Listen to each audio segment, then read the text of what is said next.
संसार पाहायचा असतो त्यांना, नातवंड खेळवायची असतात. प्रत्येक मुलाचं ते भाग्यच आहे जे आपल्या आईवडिलांना सुखी पाहतात. मला माझ्या आईवडिलांना सगळी सुखं द्यायचीत.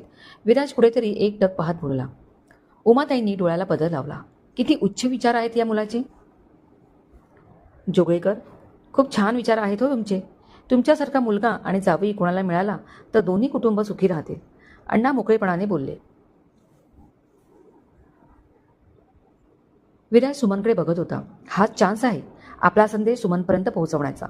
अण्णा, माझं असं काही नाही की मुंबई पुण्यातलीच मुलगी हवे. अगदी इथल्या दापोलीतली मिळाली तरी चालेल. सुस्वभावी, प्रेमळ आणि मुख्य म्हणजे तिचं मन पाण्यासारखं पारदर्शक असावं. समोरच्यावर विश्वास ठेवणारी असावी. विराजचे हे शब्द ऐकताच सुमनने त्याच्याकडे पाहिलं. त्यानेही तिच्याकडे पाहिलं. तिच्या नजरेत राग नव्हता, प्रश्न नव्हता, पण एक प्रेमळ अनामिक भाव होता. ओठ हल्ल्यासारखे वाटले. सुमनजी, तुमचा शाळेचा पहिला दिवस कसा गेला? विराजने विचारले. खूप छान गेला. मुलं म्हणजे देवाघरची फुलं. इतके सारे प्रश्न पडतात त्यांना आणि आपण त्यांच्यातले कधी एक होऊन जातो कळतच नाही. खरं तर मला